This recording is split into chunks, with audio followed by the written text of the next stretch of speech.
has gone absolutely nowhere. They've been flat. Americans have continued to have a better and better material standard of living by working more hours, taking less vacations, and borrowing like there was no tomorrow. And the problem we have now is they cannot borrow that much again. And if Americans don't borrow and their wages don't go up, and they're not significantly going up, then Americans have to buy a lot less of the world's goods.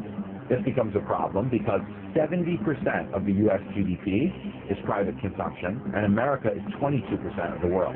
That basically means 15% of the economic activity on this earth is American private consumption. If that turns down, which it has, and if it stays down, which it likely will, this means that we've basically pushed down the level of economic activity for all 6.2 billion people on Earth.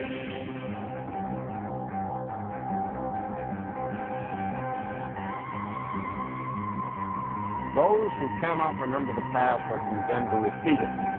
David Walker is the Comptroller General of the United States, the head of a nonpartisan Government Accountability Office, and he says that's a warning that's worth heeding.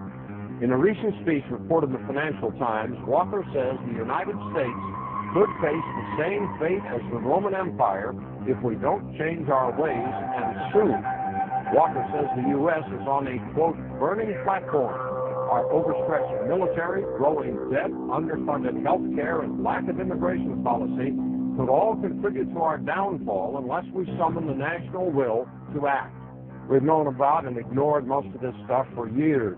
It's just that now, according to Walker, the window in which to fix these things is beginning to close.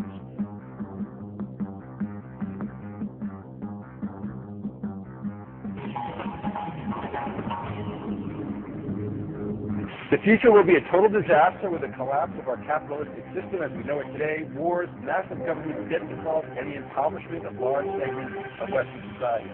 That's according to our guest today, Mark Faber. He's the editor of the Gloom, Boom, and Doom Report. So there's the gloom and the doom. Yes. Mark, what are you so concerned about? Government debt is rising everywhere. We have stimulus packages. We have central banks that basically will print money not just here in the United States. They have no other option than to keep the system going. And so this will be negative for the Western world compared to emerging economies. It's going to be the trigger. Well, you're talking about economic Armageddon. Yes, absolutely. That I'm convinced. And that is a high confidence prediction that the total collapse will come. And I'll explain how.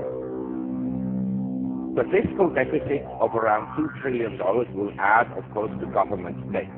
It will be, in future, very difficult for the Federal Reserve to increase short-term rates because then the interest payments on the debt go up substantially. What is it like when capitalism collapses? What happens? Well, when it collapses, essentially, you have a currency reform that all money is called back and we issue new money.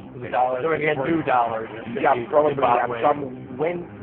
Well, I think for the next crisis, which may happen in 3 years or in 5 years or in 10 years. But one thing I want to stress, this crisis, nothing has been solved.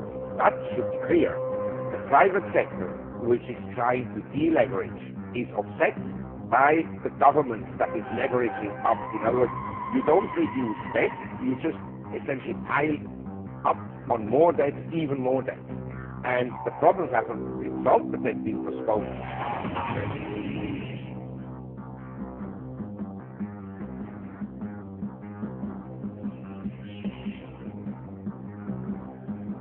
Back with David Vickers, Chief Investment Officer, 9 Point Capital Partners, staying with us live out of Seattle, Washington.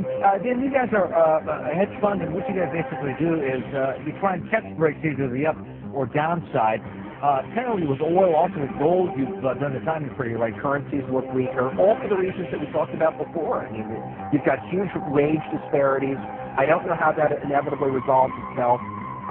It may resolve itself in some type of a global currency crisis. And then if the global currency crisis unfolds, then inevitably we get, I guess, an alignment under a global world government, a new global currency, and a new world order. So we may be moving towards that.